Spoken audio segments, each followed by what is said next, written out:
Welcome back to the Convo Couch, ladies and gentlemen. I am Pastor Jardula, and today I have a special guest. Today with us, I have David Atkins. David Atkins is a Region 10 Director for the CDP, covering Assembly Districts 35, 37, 38, and 44. He is a regular contributor at the Washington Monthly with bylines at American Prospect, Rolling Stone, Salon, and elsewhere. He is also the president of the Pollux Group. And I have to mention, he's also the vice chair of the Santa Barbara Democratic Party. And to me, he was one of the most influential members of the credential committees that we just saw at the KDEM election in San Francisco. David, thank you for taking the interview. Happy to be here. Well, I have one question right off the bat, and I just want to give it to you. Were the elections in Assembly District 63 fair or unfair? That is a difficult and complicated question to answer. But first, I want to make very, very clear here that when I talk about this stuff, I am not speaking on behalf of the CDP. I'm not speaking on behalf of the Credentials Committee. I'm one guy who is one of 25 members of the Credentials Committee, and these are personal opinions. Absolutely. So, yeah. All right. So in terms of the election in 63, that you can't answer that as a yes or no question, right? Why not? The reason is that there were a number of people who in AD 63 and in other ADs who voted but were ineligible to vote. Now, the process in all of these ADEMs, and always it is this way and always has been this way, is that we don't demand verification of the voter unless someone challenges that voter, right? So someone can come in, they sign in, and once they've signed in, they receive a ballot. That ballot is anonymous, and then they cast that ballot. If a challenger has reason to believe that that person shouldn't be there, shouldn't be voting, they can challenge that person at the time. If after the fact they have reason to believe that that there were a large number of people who were voting ineligibly, within 7 days they can make a challenge, which is how the Credentials Committee hears these things. And that can be done, right? Yeah. So if you were to challenge every single ADEM across the state, you would very likely find some small percentage of ineligible voters. I mean, for natural reasons, right? People re-register at the DMV and they don't realize that they're now declined to state and they thought they were Democrat. They didn't realize that they lived 2 blocks away in another district. Like these things happen. In 80-60, in most of these, we heard challenges on the Credentials Committee for a variety of reasons from a variety of districts. But I think the ones that you're interested in, specifically 80-63, 80-41, there were an unusually large number of people who were ineligible who cast ballots. Okay, let me stop you for 1 second, Dave, because I know we can go on. We talk about what's happened. I went to 5 ADEMs, and I can tell you right off the bat, these. Bottom line, they were a sham. I have video of a Trump supporter going and actually voting. But what is the purpose of your committee at the end of the day? Is it to get things right? Is it to get things straight? Because I when I get into these hearings, I see us going around in circles and circles and circles, and it just makes me think that the California Democratic Party and the Democratic Party as a whole still doesn't get it. They still can't run fair elections. Now, I just want to know, plain and simple, without going through the whole process, are these elections fair or unfair? And what is your purpose and what is your job as a committee to do? Get it right, or just kind of explain the inaccuracies and the malfeasance, as you said? So, again, I don't speak for the Credentials Committee. We know. We're speaking for yourself, Dave. We understand that. All right. So, kind of a complex question, but it's fairly simple to answer. So the charge of the Credentials Committee, as I understand it, is to do 2 things. 1, to determine if, especially when you're talking about ADEM challenges, which is mostly what we're talking about here. So in the context of ADEM challenges, the job of the Credentials Committee is to determine whether there is enough evidence to warrant vacating some part of or all of the results of the election. Yes. All right. And did you not have enough evidence in this case in 63? Because you yourself said you were appalled at every level that it was broken on all sides, that there were institutional players taking advantage. We like to call them establishment players. And there was major malfeasance. You also stated that this was ground zero, 63, for the problems that take place in this ADEM elections. So why, in fact, did you not vote to have a fair election? All right, I will absolutely explain that. So here's the thing. It depends on the district that we're talking about, but here's the thing. It is very clear that the ADEM process is now broken. We have had a process that has worked fairly well for quite some time, where in most cases, the organizers, whether they were establishment organizers or anti-establishment organizers, where for the most part, the rules were followed and there weren't that many people who came in and voted inelligibly. When you say most part, what do you mean by most part? Well, some of the rules were applied, but I mean, that's this. Listen, David, I just want to, before you go any further, I just want you to understand where I'm coming from and where a lot of the Democratic people and the split between the progressives are. And I've said this to you before. There can be no unity without accountability. So when you get going, you say, for the most part, it stops most of my friends and most people in my clan who are saying, hey, the Democratic Party can't even run fair elections. Go ahead. So two things to say about that. Number one, this idea that it serves the benefit of the establishment to not verify voters because the establishment is likely to cheat is actually really, really new. Why is it new? Wait, why is that new? I mean, they have the money. They can bring people in. The progressives are poor. I mean, I don't know where you're saying it's new. I have always thought that the establishment types have a lot more money, and I see it, and they can do a lot more things, especially when there's a lot more avenues for them to cheat in these elections and maintain their power. Go ahead. I'm sorry for interrupting. That's fine. I understand that perspective. I'm just giving you the historical perspective. I don't know how long you've been watching these things, but I've been organizing and convening ADEMs for a long time. That's why you're on here. That's why I wanted you. Right. Okay. So here's the thing.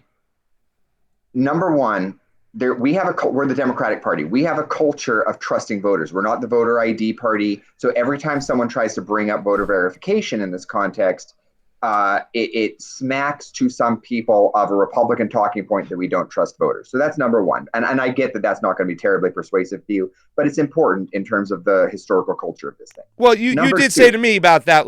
You did say to me that you thought that it was a lot of burners who didn't want the verification process. And that's where I was completely confused, because I think it's burners who want to make sure that these elections are fair and do whatever it takes at the end of the day. This particular cycle, the talking point has been reversed. But historically speaking, and this goes all the way back to when the Dean folks were coming in and making the challenge, and then when Obama folks came in and they were the anti-establishment challengers, and even all the way up to the first Bernie wave of ADEM challengers back in 2017. Historically speaking, when people have wanted to have verification of the voters at the ADEMs, it has traditionally been establishment folks trying to implement the verifications and anti-establishment folks arguing back, because it was the establishment folks who were arguing that the anti-establishment crowd was bringing non-Democrats, just their crew of friends, Green Party types, not true blue Democrats. And it was the establishment folks who have historically, I'm not saying that's the way it is this cycle, but historically, it's been the establishment folks who have been asking for verification because they believed that anti-establishment forces were not bringing true blue Democrats to the table. Now, understandably, this cycle, it has been very much reversed, right? This cycle, you have a perception of establishment forces trying to take back over from more Dem socialist types and using untoward tactics to do so. And so now you have the progressive anti-establishment forces demanding the verification. But historically, that's not been the way it was. Could I ask you a question about that? Yeah. In your personal opinion, in a Democratic ADEM election, is it not fair to make sure that the people who are voting are in that district and they are registered Democrat? I mean, I don't know why this is such a hard thing to find out. Right. I mean, in your personal opinion, isn't it fair? I mean, I don't care what happens historically. I care what's fair right now. And so do my viewers, and so do my people on the MCSC network and the CONVO Couch network. They're screaming and they're saying it doesn't make it right what's historically happened. And you're in a position to say, hey, we're going to make this ship right. Right. And so, understandably, right? So, the motion that carried, and most of my motions, the ones that carried Yeah. in these cases, instructed the chair of the Credentials Committee to talk to the Rules Committee. It's kind of complicated language, but the force of it is to tell the Rules Committee that you need to look at verifying the voters. That this has now come to a point where these ADEMs are now broken, given the way these organizing tactics have gone, and that we actually now need to implement voter verification. So I absolutely agree. Like there is enough problems with enough unverified, with enough ineligible people coming to vote at these things now, that we now unfortunately need to go through the rigmarole of verification. Why is that unfortunate, though? Well, I mean, seriously, because we talked about this outside.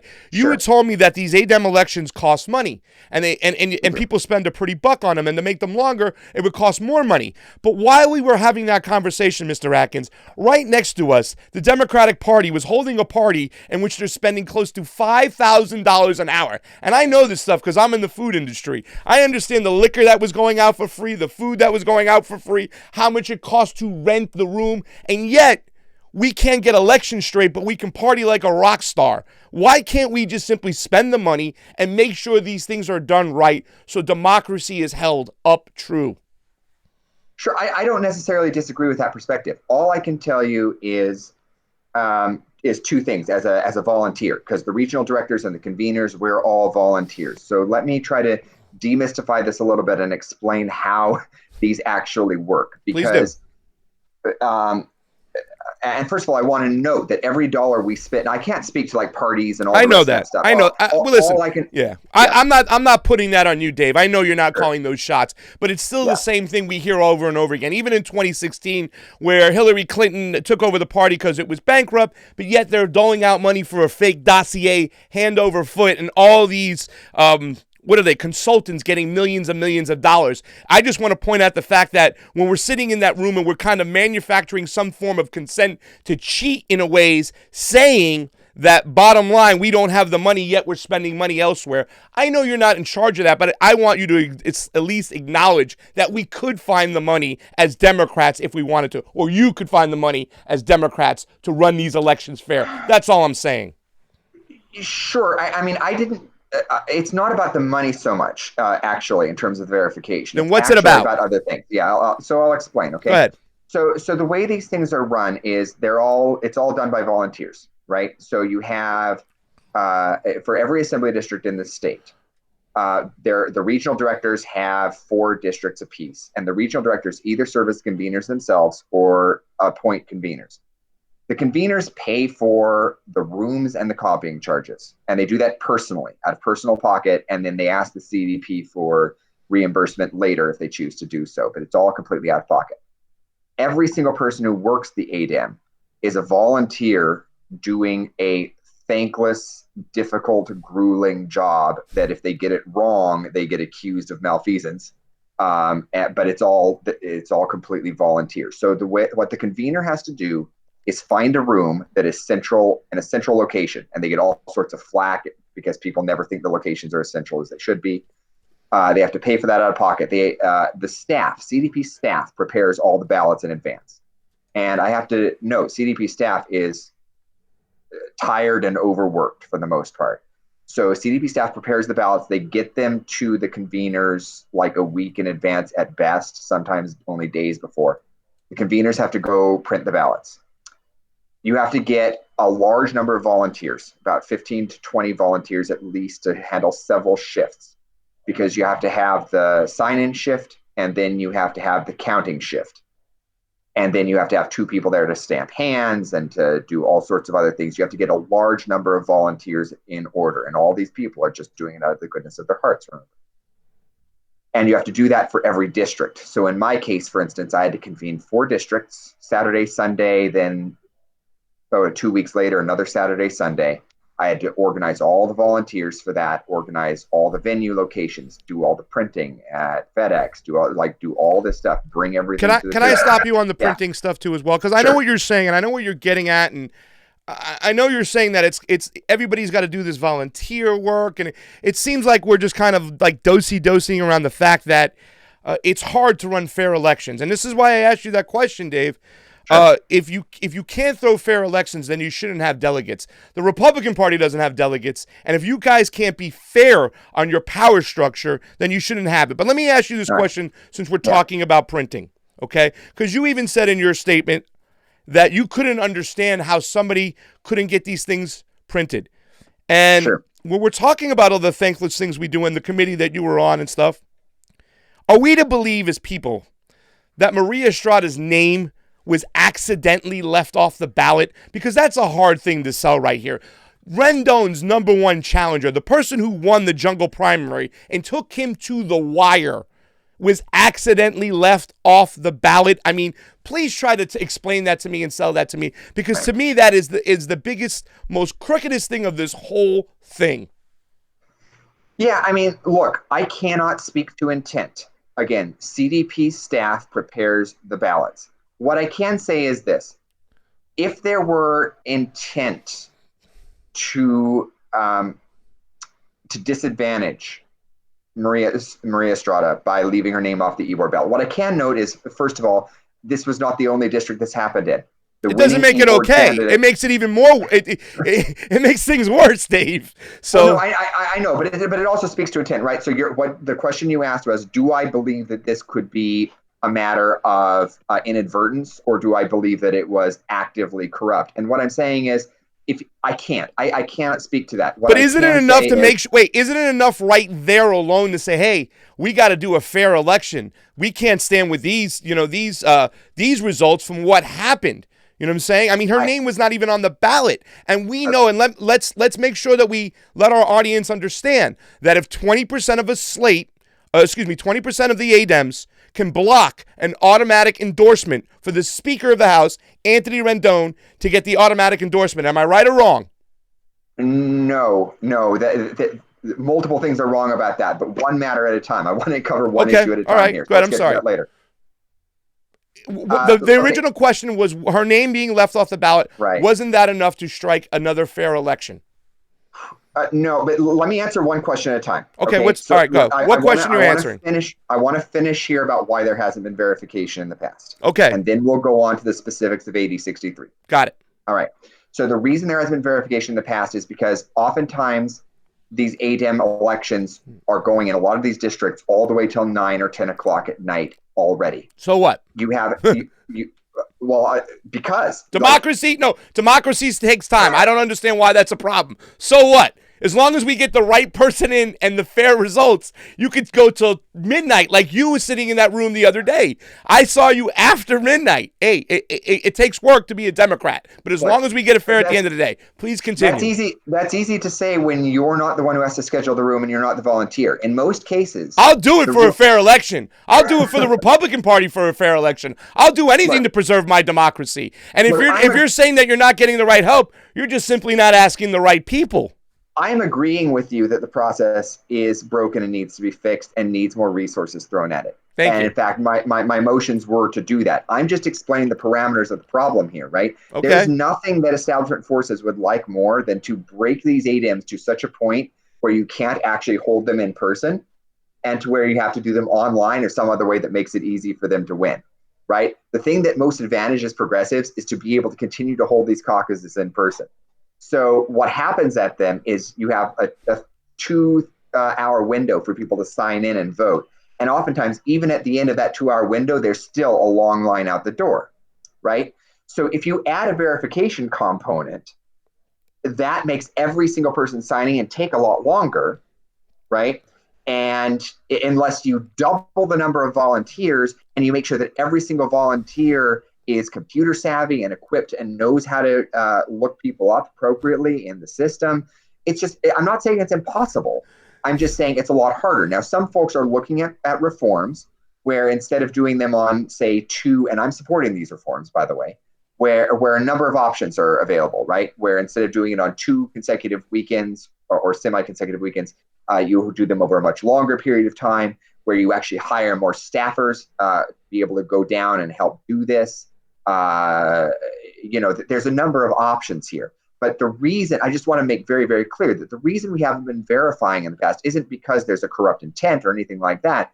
It's literally that A, it hasn't really been a huge issue in the past.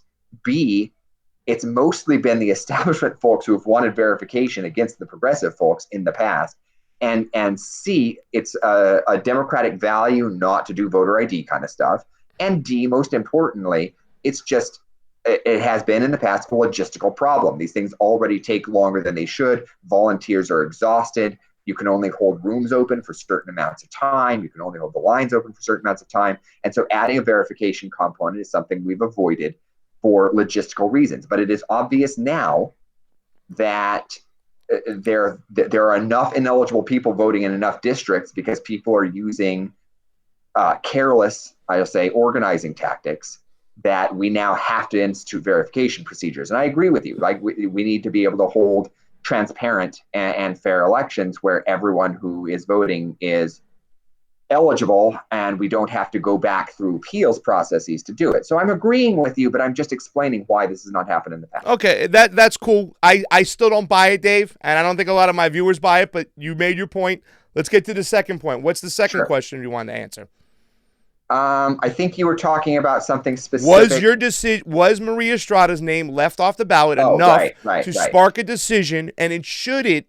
And Dave, give us 1 second. I want to play a woman in your committee who said something. I want to play for my audience what she said. She grabbed the microphone and she hit this so on the nose, and a lot of people felt the same way. Listen to this, Dave. We have to fix it up front, but I also have to say, and my colleague here, once fraud's been established, we've got to work on the standard. Once fraud has been established like that, we need to redo the election. That's right. I know that's something we have to work on, but I think it needs to be worked on. You mentioned checking with the rules, Chair. This is something that's coming out of this. We'll be sitting through here every time if there's not an expectation. Because I think that's prevented as well. Once people know, it's both things. It's on the front end, fix the check, but also it can still happen. And if it happens, people should expect that there'll be another election. And that kind of stops when people know that once you're caught, that we're going to, this just rather changes the outcome. It's not setting what we want as our values. Right there. And I think we have to work on. So we see this young lady talk, and she says, plain and simple, Dave, once fraud has been established, these elections are no bueno. Now, I want to get to something that you constantly say that just drives me crazy. Can you please explain to us, because we also have you talking, and you give us, first of all, do you want to say anything else before we continue to go on, or can I ask you another question? No, go ahead. We're going to get into the details of 8063 now, so that's fine. Okay, yeah. So we talk about this. There's something that you say that drives me crazy. And what this young lady said over here, was so on the nose. Once fraud has been established, we have to redo these elections. And I'm going to say this. You're going to say something here that drives me crazy. And you're going to talk about the math. And the math is the thing. And this is why I think the Democratic Party just does not get it. And I don't know why. And I don't know why you don't get this, because when you say the math, it's the same thing in 2016. When there's fraud that's been established, the math doesn't matter because the math is not right. It's not a fair election. So when you sit here and you throw these numbers, well, it doesn't change the math. No, the math doesn't mean anything when it's not a fair election. It then becomes fraud. Your thoughts? All right. So first of all, you keep using the word fraud, but a fraudulent election. It's okay. There were unfair voters. We can play the tape. There were many voters who vote. Let's let the audience know. There were many voters that were ineligible to vote, right? Whether they were shipped in from the establishment or whatever. We're not going to go into that, but they were ineligible. We found this. They redid the election in 51 because they found inaccuracies. However, despite Maria Estrada's name being left off the ballot, ineligible voters, we did not get a redo on this election. We did not get a free and fair election in 63. And yet, you guys keep on echoing the math. So go ahead. All right. So there was a free and fair election, right? So it's very easy to throw around these words, but the math matters, and the math is important here. Were there ineligible voters? There were ineligible voters. So that's not a fair election. That's not a fair election. I can't let you off the hook there, my man. That's not a fair election. You're admitting that there were not eligible voters. Her name was left off the ballot. This was not a fair election. So, okay, let me finish. Go ahead. All right. So you mentioned AD 41, right? 51. 51, I'm sorry. Yes, where they parked the bus right out front. 51. Hang on. Yes. Let me I was there, Dave. I was there. I know. Let me answer you. All Go right. ahead. There's a lot of issues here. In AD 51, the Compliance Review Committee overturned the results of 10 of the 14 people who were elected, because you get 14 people elected at these things. Because why? Why did the CRC do that? The CRC overturned 10 of the 14 because of the math. The way the calculation works is, in any district, if you appeal any district, you're going to find some number in almost every case. There will be, because we don't do verifications. And that's why I moved to fix this. So we'll now do the verifications in all likelihood in the next cycles. But because there are no verifications, there will almost always be some small percentage of voters who, if you review the ballots, were ineligible. All right. So if you're throwing out every election that had any ineligible voters in it, you will throw them all out. All right. So the only how many ineligible voters were there in 51? Do you know? So, was there a significant amount? Because we know in 63 there were a huge amount. What matters in these cases is the differential between the seventh place, the top 7 of each gender category advance. The 8th is the runner-up who does not. So what matters is the math differential between the winners and the losers, the people who don't make it, right? And if the number of ineligible voters, if you assume that every ineligible voter voted for the winners, right? If the number of ineligible voters is greater than the margin of victory, then that win is voided, right? So that's what happened. In AD 51, there were enough ineligible voters to have called into question 10 of the 14 spots. Because if you assumed that all the ineligible voters voted for the winners and you took those votes away, then 10 of those 14 people would not have advanced. And so new elections were called by the CRC for those 10 spots. And in fact, anti-establishment slates, the Bernie-crat slates, if you will, or whatever, dominated on the second round. And the establishment-ish kind of folks, if you want to say it that way, politics are complicated, but they came back and they appealed that election. And the Credentials Committee, rather, overturned that appeal and validated the 10 folks who got elected in their place. That's how it's supposed to work, right? But if you throw out every election because there were any ineligible voters in it at all, well, you're going to throw out every single one of these elections. So what you could do, wait 1 second, you throw out the elections and you run a fair elections. If this is something that's protested, like a specific case with 51 or 63, then you make sure you have enough people on both sides to run a fair election. And believe you me, you'll have enough help. You'll have enough people out there, because all we want is a fair and free democracy. So, when there's that many inaccuracies, including her name left off the ballot, I know what you're saying, David, and I want to say it's okay and believe you, because believe you me, I want the Democratic Party to get our shit together and really beat Donald Trump. But from what you guys are doing on these committees and what you're telling me right now, it seems to me that it's just more of the same, and you're not recognizing the main cause of pain within the progressive movement of the parties. It's election integrity. Even people within the progressives are critical of Bernie Sanders for not addressing the Democratic Party's problems when it comes to elections. So we keep talking about this math, but when it's that high, at what point do we say, hey, we got to start over, we got to do this again, and we got to make sure it's done right, and we got to make sure it's done fair? At the point at which the number of ineligible voters is great enough to have called into question the outcome of the election, right? Oh, that's the simple. And look. We're never going to get here. We're never going to get there. You're asking questions, and I'm answering you, right? Yeah. So I agree that the process is broken enough that we now need to start verifying voters, right? So, but if we're looking at the elections that took place, so in 8063, right? The number, it was 8063 was actually one of the easiest cases to adjudicate. No, it was easy for you. It was one of the hardest things for us to understand, because people in California, we want single payer health care. And I think you should let the audience know who's in Assembly District 63.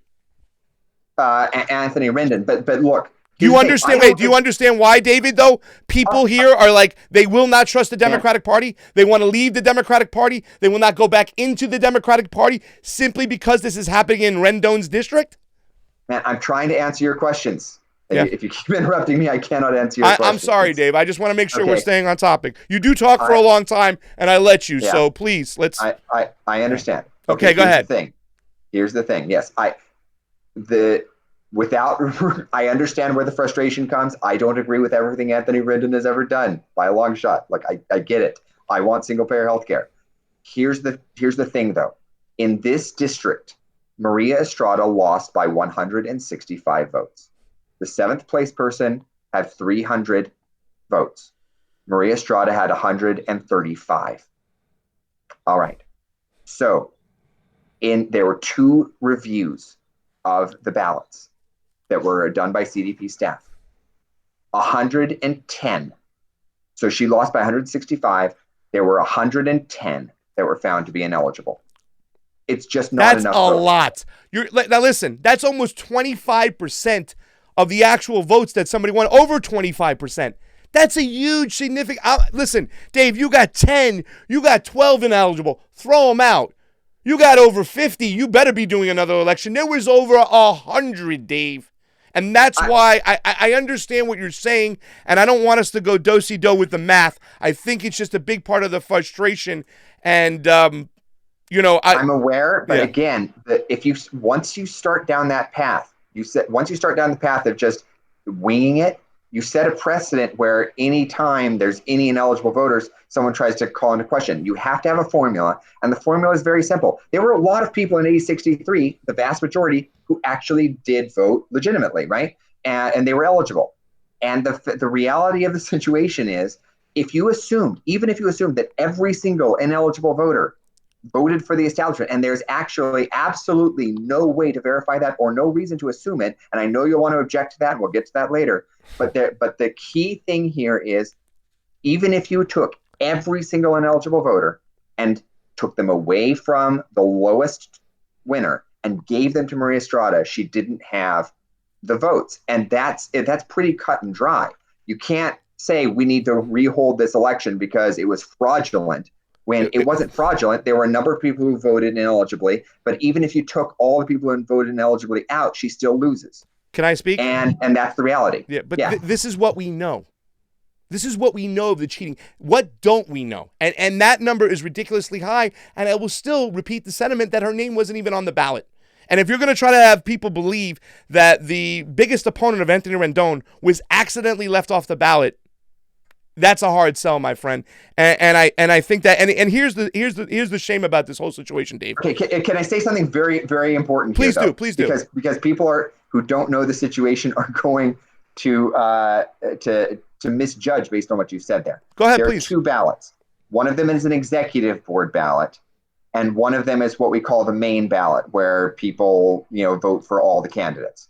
Okay. Then there's an executive board ballot with much fewer candidates. Ms. Estrada was left off the executive board ballot. She was not left off the main ballot. Estrada won 135 votes on the main ballot. She won 170 votes on the e-board ballot. That is where she had to be written in, right? So she was listed on the main ballot. That's where she got 135. She wasn't listed on the e-board. She got 170 for e-board. Either way, now, you can't serve on the e-board. And she lost the e-board election too, but you can't serve on the e-board if you don't win on the main ballot. But even that's irrelevant. Even if you were to say, let's give her 170 votes that she received at the e-board rather than the main, there still weren't enough ineligible votes. So yes, I absolutely agree that it's a problem that she was left off the executive board ballot, and I have no way of divining intent about that. I can just say it happened elsewhere too. And I can say that, in my district where it happened, we waited half an hour to start the election until we could make sure we got correct ballots printed. But there's still, let's not say she was left off. Let's not leave your viewers to imagine that she was left off the ballot and therefore people didn't vote for her or something. She was on the main ballot. She got 135 votes on the main ballot. She was left off the other ballot. She was left off the executive board ballot, and 170 people wrote in her name there. So she actually got more votes on the ballot that she was left off of. Yeah. Well, I mean, once again, there's confusion. There's confusion right. in this whole election. But what you're saying is that we got it 50% right, so it's okay, and that's what I'm saying. No, it's not okay. I'm not saying it's okay, but are you saying it's not okay? No, this gets into complications. But the e-board vote, as Chair Wagaman noted, the executive board election would have been vacated if she had qualified for executive board on the main ballot. But since she didn't qualify for executive board on the main ballot, then the e-board vote, it wouldn't have mattered because she's not eligible to serve. That having been said, even if you give her all the benefits of the doubt on this one, right? Even if you take her 170 votes from e-board and assume that's her tally when her actual tally is 135, there still weren't enough ineligible voters to change the outcome. And that's why the motion was what it was. There weren't enough votes. Yeah. Well, listen, I know we can dance around this math all day, and I don't want to go into it anymore because I think you're set on your position. And I can say this election had nothing to do with Maria Estrada, but it did, however, have everything to do with election integrity, accountability, and the state of the Democratic Party and where they still are with their elections. And they just can't seem to get it right. And I'm a little upset by your decision, Dave, and that's why I wanted to have you on. I feel a lot of you people in the Credentials Committee had a chance to show some form of accountability, and you went the wrong way. That being said, though, with the future, what does Rusty Hicks plan to do to fix these situations? Because I've said to you, plain and simple, why don't we just eliminate these delegates? And after you tell me what Rusty Hicks' plan is, I want you to explain to my audience how the delegate process works, how many different delegates there are. There's a central committee, there's the ADEMs, and how many votes each they get. Sure. Okay. So what I like to talk about here, first of all, I cannot speak for Rusty Hicks. My vote went to Duraka. Let's leave that out. So what I can speak to is credentials and rules and what some folks are looking at, though obviously I don't speak for either committee and I don't know what's going to happen. But what I can say is this. The party sits on a stool with three legs, and very intentionally so. And it was not always this way. There weren't always ADEMs. ADEMs didn't always exist. There's a long history of reforms in the party to try to make the party more accountable to the grassroots. And the creation of ADEM caucuses was one of them. Okay. So it used to be basically all legislators and their appointees. And then you had central committees, and then you had ADEM. So now, in the current state of the party, there's an intentionally balanced set between the legislators and their appointees who get approximately 1/3 of the delegates. Okay. Central committees, representatives from the central committees, typically the elected members on the public ballot of the central committee, who are approximately 1/3. So these are officials, you're saying, right? No. So on county ballots, I'm sure you've seen this, down at the bottom of the ballot, used to be every 2 years, now it's every 4 years. Ever since the top two primary got enacted. There's elections on the main public ballot alongside the President of the United States and everybody else for your county central committee members. Okay. So they get votes in this endorsement process, right? Those folks. Yes. The endorsement process, they're delegates to the state party. Yes. Those folks are about 1/3 of the delegates, right? And then there are these ADEMs, and ADEMs are elected at caucuses that take place every 2 years in odd-numbered years. The reason the ADEMs were created was sort of as a grassroots release valve, right? If there's a perception that the legislators and the central committees are dominated by establishment forces who aren't allowing authentic grassroots voices in the party to be heard, then the ADEM caucuses, in theory, are a release valve that allows grassroots activists to bring out all their grassroots supporters and have a voice in the process. And that tends to work fairly well. And those folks are supposed to be a third of the party. And the numbers are adjusted in order to maintain that balance, by the way. So as population has grown in California, more and more people from the Central Committee side exist because it's a formula by the Central Committee. Folks are done by a formula of how many, like. So the Central Committee is the people elected on the ballots, the actual ballots you go to every 4 years. Down on the bottom, you said the Central Committee or no? Correct. That's okay. Central Committee, right? Now, and let me ask you a question, though. Yeah, go ahead. sure. Let me ask you a couple questions because you can speak all day, and I love that. Sorry. No, it's okay. I love that about you. That's why you're on the show and stuff. And even though we disagree, we can have these conversations, and these are important right now. So the ADEMs are the people, the 7 men, 7 women elected below. Their vote is one vote, one person, one vote, right? Correct. The Central Committee, are they one person, one vote, or does their vote count more? No, it's one person, one vote. So all the delegates are one person, one vote. Correct. Yeah. First, second, third. I'm not sure what you mean by that. You said there's three sets of delegates, right? Yeah, sure. Legislators, and there's a handful of others as well, but yeah, basically three legs of the stool. So legislative only gets one vote for Rusty Hicks. Anthony Rendon got one vote. He doesn't get 30 votes. Nothing like Again, that.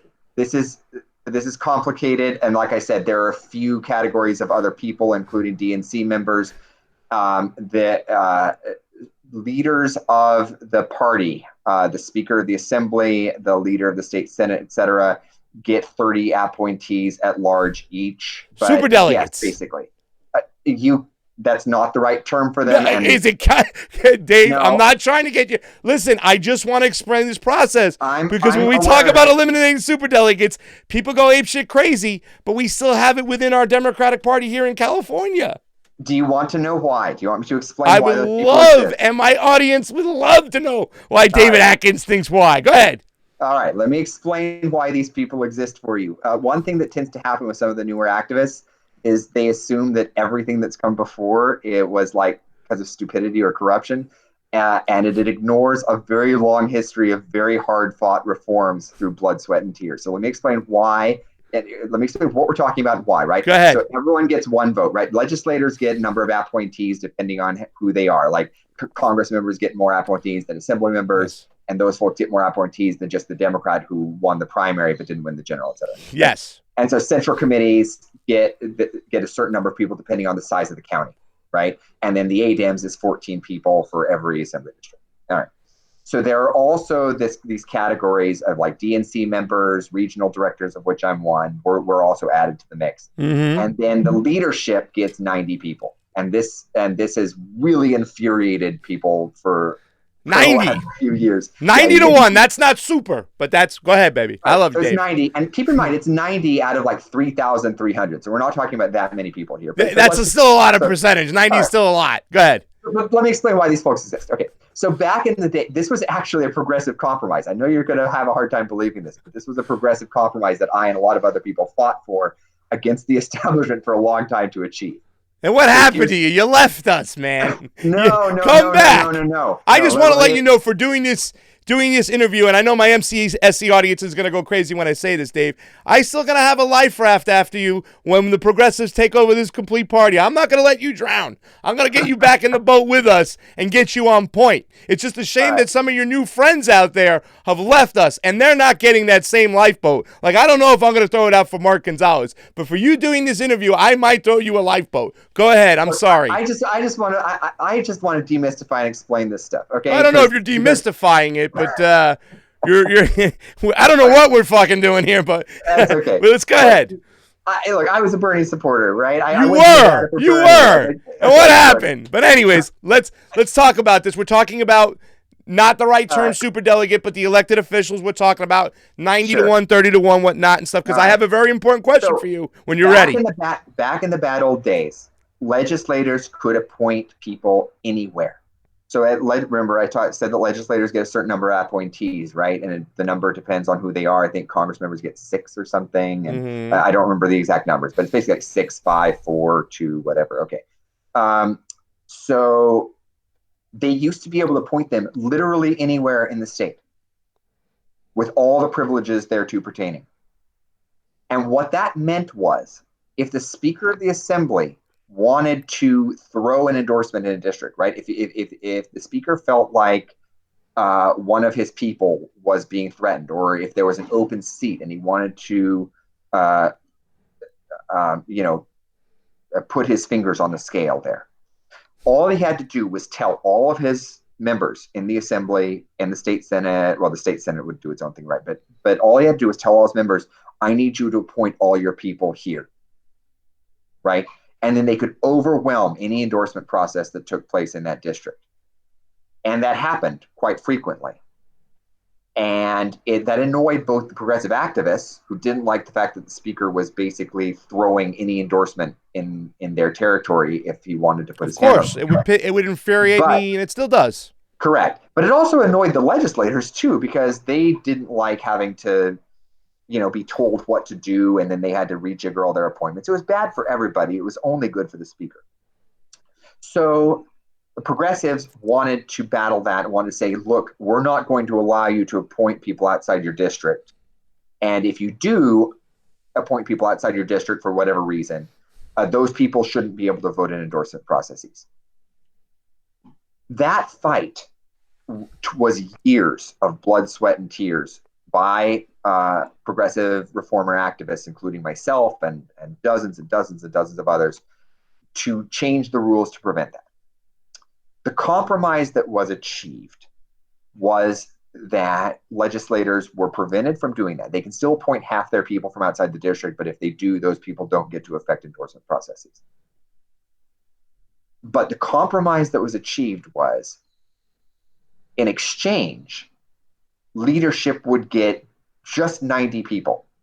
So, and the idea behind this was sort of to prevent a sort of what has often been called a LaRouche phenomenon. Dave, right? I got to tell you, I don't know if I would send you in for a compromisation to try to get some compromise, because 90, you still gave them 90. And listen, I don't want to doubt the work that's done in the past, that it might have been worse than it is now. What I'm trying to say is that it's still not okay. It's still not good. And if we don't get our shit straight, we're going to have Trump again, because nothing here really seems to make sense to me when we talk a lot about a lot of these things. For instance, let me just ask you a question real quick, and not to interrupt you. I think the blood, sweat, and tears, you got it out. Who got more ADEM votes? Kimberly Ellis or Rusty Hicks?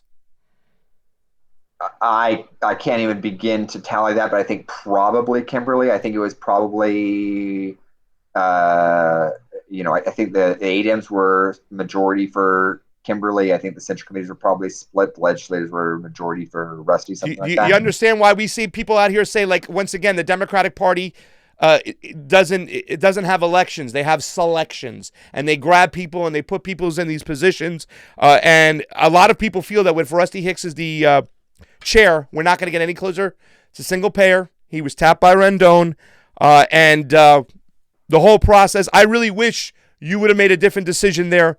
And had another election. And don't get me wrong, I don't want to just cut you off, but we are running out of time, Dave. And I still say this now, the Democratic Party has a lot of work to do. From what we saw over the weekend, I was not satisfied. As a matter of fact, I'm a little disheartened. And I don't know, Dave. Well, let me just say, we did move over and over again to tell the Rules Committee to institute verification procedures going forward, because it's obvious that this process needs to be changed. I think we're going to be devoting more resources to this, to these elections going forward, to make sure that they're transparent and that people can trust in the system. And all I can say about all the decisions that we made and the challenges is you revert back to a math-based formula where you overturn an election if there were enough ineligible voters to have made the difference in the outcome, and you don't overturn it if there wasn't. And those are the decisions that were made. I'm going to let you get the last word there, even though it's about your math, and it just drives me batshit crazy when you talk math, when we don't have a fair election, in my personal opinion, and I know you think a little bit differently. But once again, David, I'm going to say it. Thank you for taking this interview. A lot of people wouldn't have done that. A lot of your colleagues have been avoiding us when they see us nowadays. But I also just want to point out that today is June 8th, and today is a kind of special day in my heart, because today the USS Liberty, 52 years ago, was under attack. Actually in a United States ship by Israeli forces. And when they got back to the States, there was a big suppression of journalists were kept quiet and they weren't able to speak their mind and talk about what's going out there. But I will tell you this much, Dave, you can count on me, you can count on the Convo crew to continue to show up with our cameras, our microphones, to hold the Democratic Party accountable. Thank you again for taking the interview, David. Of course. Yeah, sure. We'll see you soon. Thank you for watching the Convo Couch. I am Pastor Jardula. Convo out.